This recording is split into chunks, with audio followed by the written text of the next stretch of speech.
Welcome back to Trust the Process podcast, where we talk about new home construction, real estate, the housing market, and everything in between.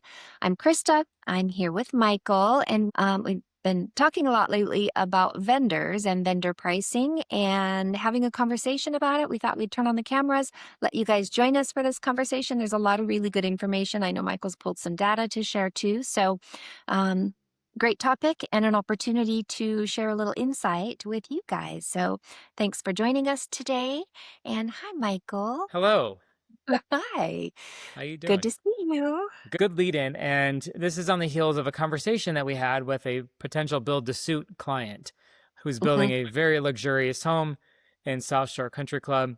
But it's a conversation I've had with almost every build to suit client ever. And is it a good time to build? What are prices like? Do you think mhm, prices are going to come down? Do you think we're going to be midway through construction and prices are going to shoot up? And I think some of that is, our battle wounds from the COVID era.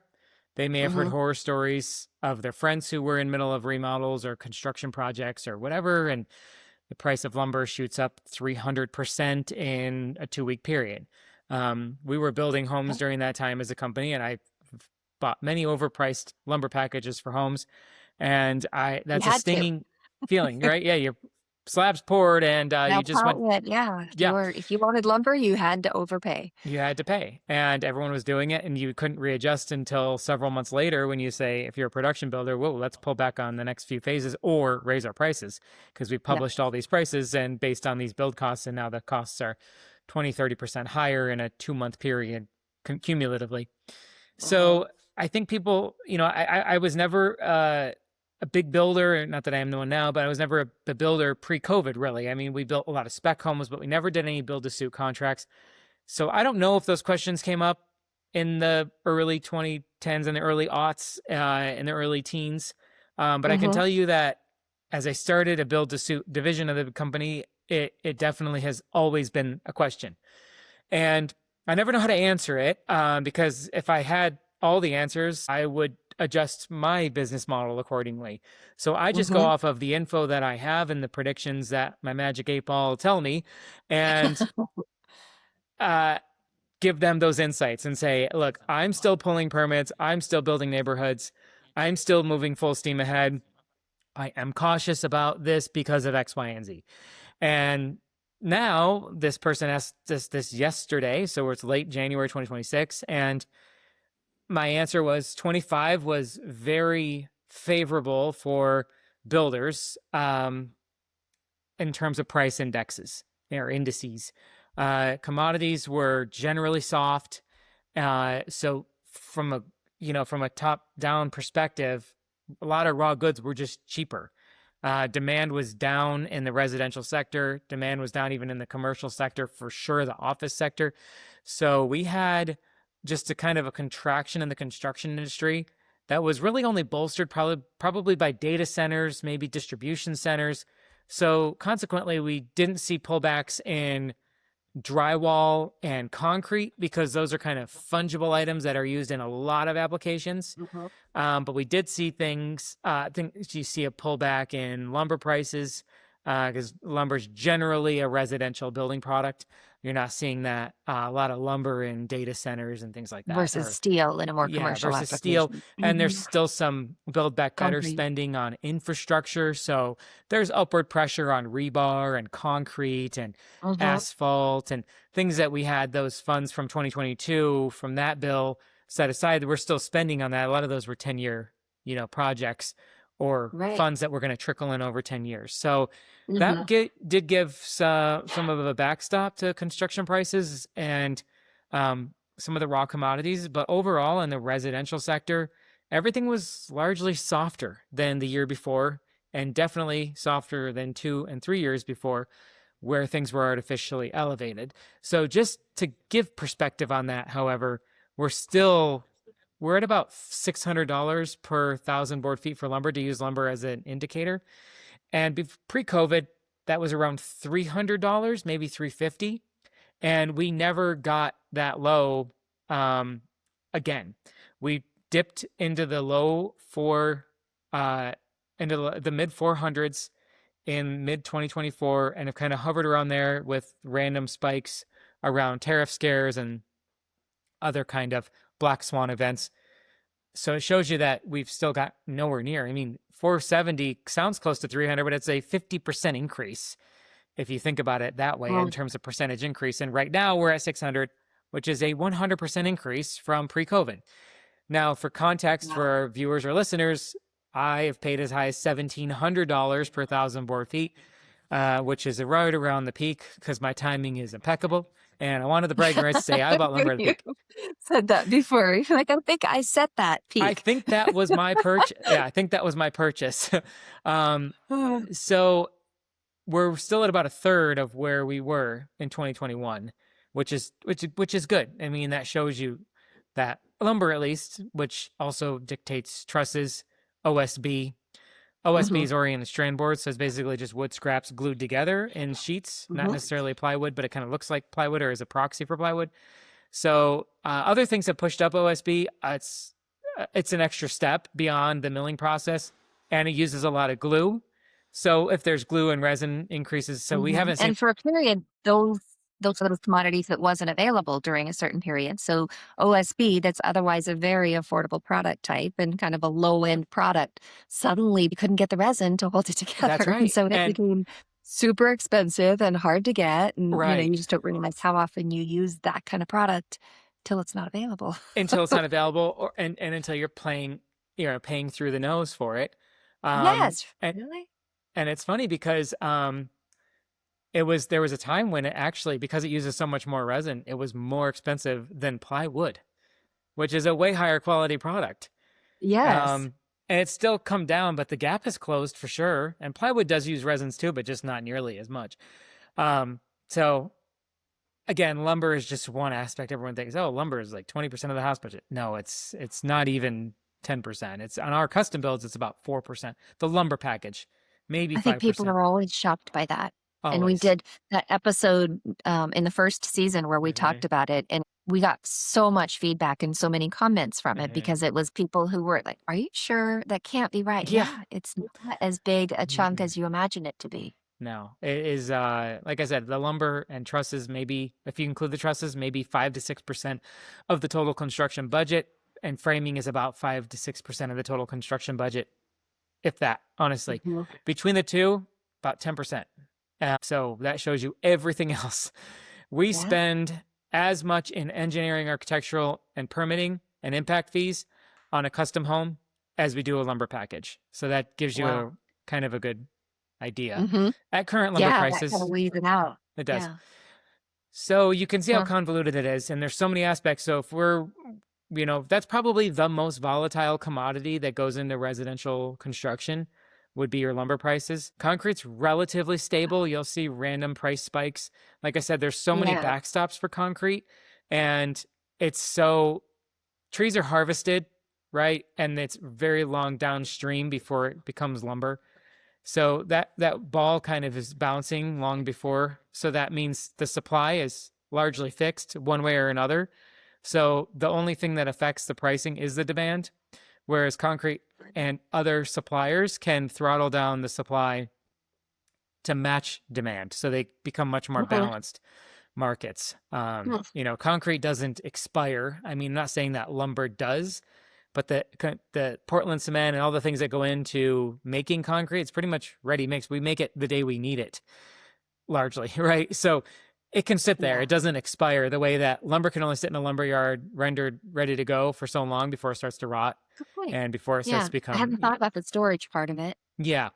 And the harvesting is a factory process. So that generally they're harvesting regardless of demand, Hmm. and they need to make room for new trees because there's a sweet spot with Douglas fir to harvest it. Hmm. So otherwise, And it you're has to age. It has to be a certain, it can't be too right. soft, but it can't be too, That's right. too old or brittle. Right. Hmm. So those are the things that kind of keep it volatile. All the other things can be brought down. Stucco in the out west, since stucco is largely the material we use to clad our houses. Stucco is concrete product, more or less. So that's relatively stable. Windows are 3 degrees removed. It's not a raw good. I mean, lumber is not necessarily raw. It needs that rendering step and the transporting, but windows are a production item, right? They're a consumer good, where I don't really see lumber as a consumer good. I could think of it more as a commodity. So window manufacturers can just dial down their factory, right? And a lot of those windows are made to order anyway. So windows, things like doors and trim, those are really durable. So they can sit in storage. No one's going to want to hold 7 houses worth of doors, but doors are only about 4 different sizes in general, a few different jam sizes. And then they're built with, they're made pre-hung doors to order. So the jams lay flat. I mean, think about how many doors you can store. You can store hundreds of thousands of dollars worth of doors in one little warehouse in one city. So imagine times the whole country. So finished goods are largely stable. Really, all you have to look out for are softness in the market to where you can pick up on a deal on doors, flooring, where a vendor is more motivated to clear his stock. So our conversation yesterday was, if you exclude the commodities, all we're talking about saving in a soft market is maybe 10% of the entire build, which again is not nothing, but that's saying we saved and we timed everything right. When we were ready for windows, the window guy was ready to make a deal. The kind of windows you chose were windows that are not made to order, that they are willing to deal. So the product has to match your specifications. The timing has to match. That is very unlikely that it would hit every single item, which would be what it would take to save 10%.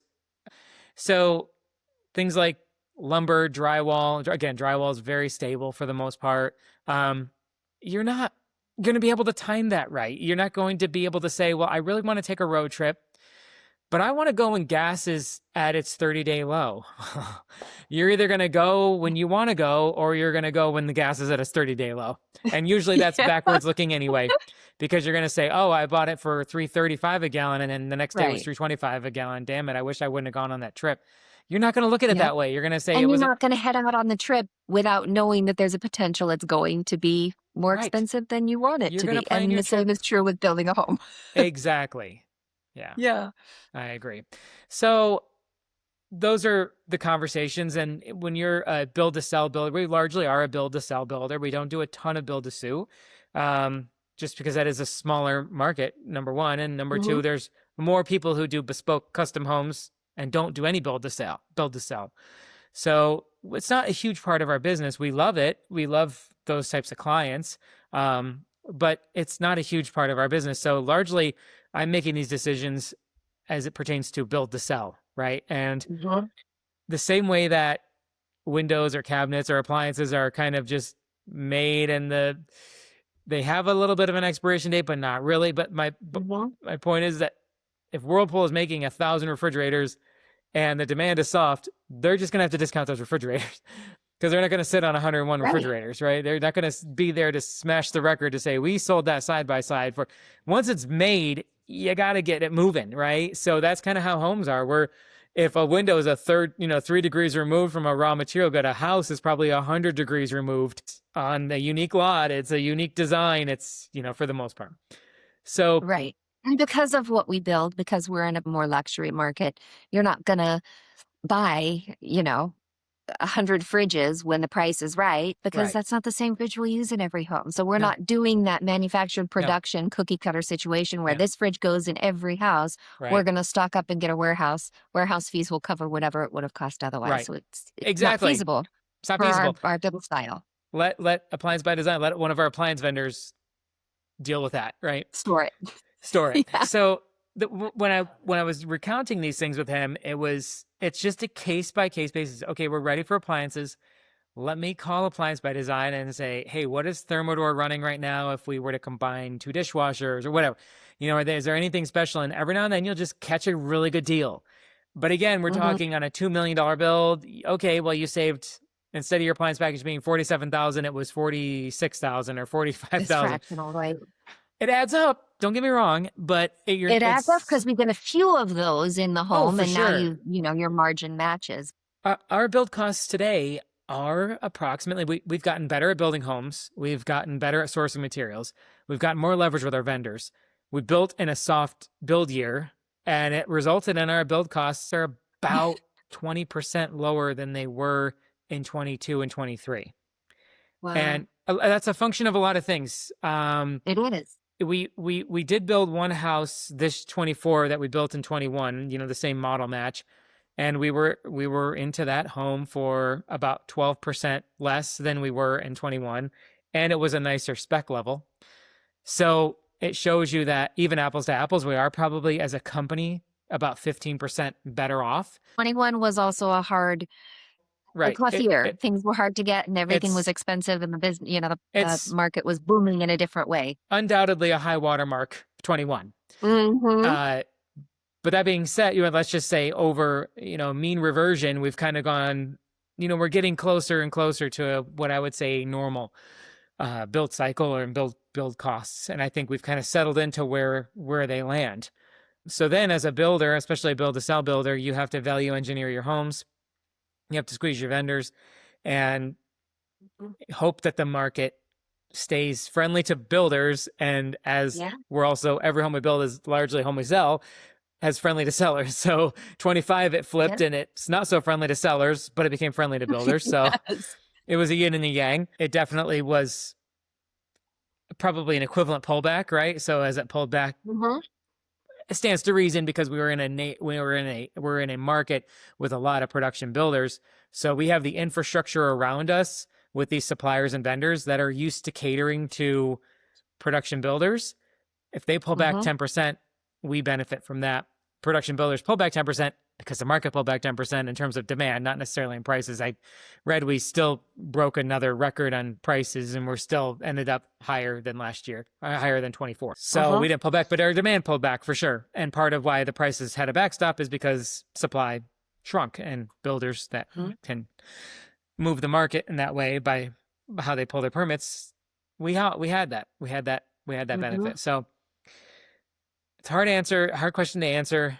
I think I rambled with him and I think I rambled here. But it made sense. And the interesting part to me, and this was the realization that I had in our conversation with this particular client, is that it doesn't, obviously we're in the building industry. And so that's what I imagine it pertaining to. But this is a business model that carries across every industry. And so this particular client happens to be in the restaurant industry and they really, this is how we supply our kitchens. These are the commodities are available, the times of it, and so maybe it's that, or maybe it's manufacturing, maybe it's the car industry and they're doing the same thing. And whatever it is, you're manufacturing widgets. There's going to be some push and pull that is just the way the industry happens. I don't think building is necessarily unique in that regard. No, the components, the door manufacturer is dealing with the same things. Like I said, they're they're 4, maybe 4 degrees removed, 100 degrees removed, but it just ratchets up. And it's kind of like